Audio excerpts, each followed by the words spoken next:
Finnegan Begin Again. Today we have gotten some motor parts in the mail and we are going to unbox them. We're real excited about this. We've been waiting for these, right? I don't know if y'all have met Warren yet, but this is my youngest Warren. And again, this is Raleigh. And baby Rhett is on the way. Katie is now in her third trimester. But anyway, so we've got 2 boxes to open from Speedway Motors. And let's see what's in here. Raleigh, you want to finish pulling that off? Yes. Yeah, because baby Red is being born in, and you don't have to say that. It's gonna be a little bit. You don't have to say that. Orange, did you have to say that? No. Why can I not say it? Hey, you know what? Let's not argue on camera, okay? Hey. Hi, So, camera. see how we're going to get this open. I think we need to pull all the way across the bottom. Hello. Wait a minute. Pull that all the way across the bottom. Okay. Ooh, all right. There we go. So what do we have here? That looks like an intake manifold. Yeah, I can't get it. I'm going to get it. Here, you pull the box. Pull the brown box. I'll pull it. Okay. Good job. Oh, it's our intake manifold. Okay. Ooh, a new engine. It's a new engine. So, yeah. So we have gone with the Edelbrock aluminum slingshot intake. Dual carb. The extension sits up here. I got the other box. Nice thing about this one is that it allows for the original placement of the generator or alternator that we're going to be getting. The alternator will look like an old generator. You said it? Yes, cameras are just magnets for children, aren't they? Stand by the picture. Anyway, so this is our intake manifold.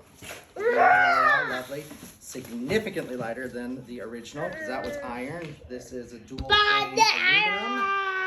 And I just learned the difference between dual plane and single plane intake manifolds.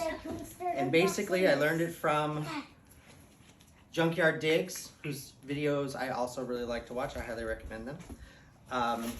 But if you're basically building a street engine, then you're going to want a dual plane manifold. The only reason you'd ever want a single plane manifold is if you're building a race engine. And no matter how often you think you're building a race engine, apparently you're not. So dual plane, which this is, it's Vic Edelbrock's original design after the Flathead came out. So this is one of these. We'll move on to the next box. So all the hardware to install it too, right including there. acorn I got nuts. it. Yay, make it cool. Okay, Raleigh's got the second one down there. Here, Dad. Oh, thank you. You're welcome. Whee! Another! Ooh, another more engine parts. Okay, so in this one, there's lots of paper to burn. Is this the same one? Here, okay, I'm gonna lift this up. You take the brown box. Take the brown box. Okay. Wait, we can get in the boxes. And this has our aluminum heads. Nice. Now, originally, for I guess a short period of time, they weren't very popular. These are the Edelbrock 1126 aluminum flathead intake manifolds. And for a little bit of time, they produced a black powder coated version where just these tops here were aluminum colored. It looked really, really cool. And I thought I had found a source of those. But turns out it's all a lie. They don't make them anymore and you can't get them. So I canceled that order because they were on permanent back order. And I got these regular ones, which is okay because I can easily match the intake manifold to this one.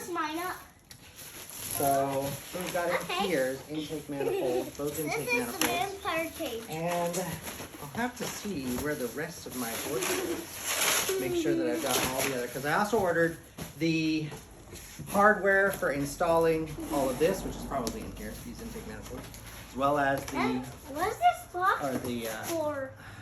Heads, the the studs that go with them, put the studs into the flathead, water pump, oh, it's alive, it's alive! and new studs for the carburetors, as well as the hardware to put the carburetors on. So I'll have to check to make sure I've got that.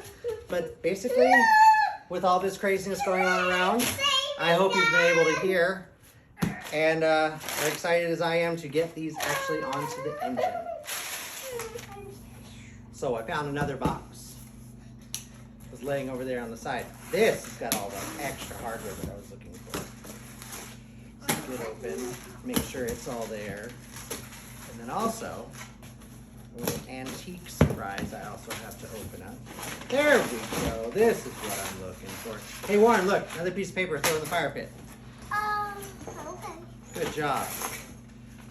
Yep, here are all the studs for going in the heads. Wonderful 48. Got some anti-seize because you always want to have any of the studs that are going into portions of the water jacket. You want to make sure you have anti-seize on there so that you can get them back out relatively easily. Got the carburetor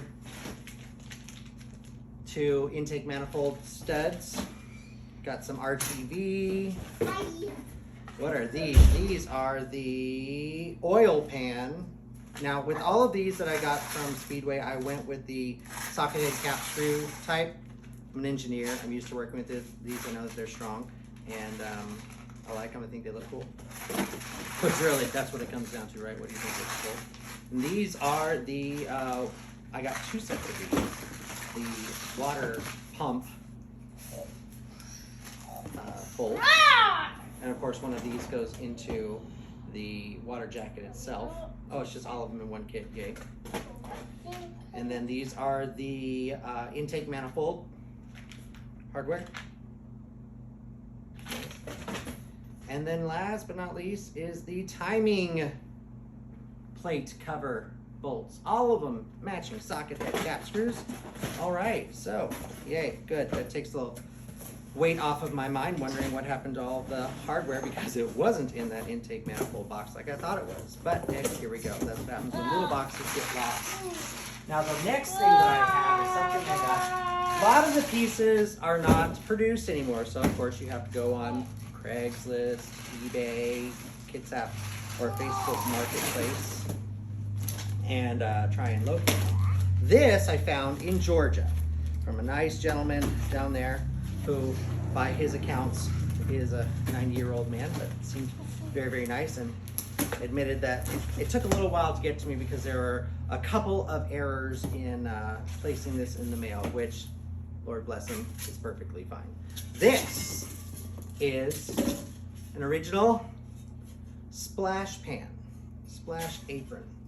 Back when these cars were made, they had, of course, you know, a lot of exposed electrical underneath that they wanted to prevent water from the road splashing up on it, possibly causing electrical issues from what I understand. So this is the splash pan for the driver's side that goes up and underneath that's going to prevent some of that water coming out. Now, the reason I like this one, I got this one because I have another set over there found somewhere else, but because people want to do things the easiest way they possibly can, a lot of times when you find these, this piece has been cut. This little section right here has been cut because the pitman arm apparently is a interference for that. So to get it on and off easily, they'll just snip it because this isn't super thick. You can just take some snips to it and get off, and then you can take it on and off a lot easier. Well, that's not original. And this is somewhat a restoration, so if I could find one, why not? It wasn't super expensive, and the gentleman was very happy, and I was very happy to put it back to use. So that is original splash pan that we're going to add to our little collection over there, and if anybody needs one and doesn't mind having one that's been cut, I've got one that they can have. So all right, so that is it for unboxing today. Hope you've enjoyed that, and we'll be getting back to engine content soon.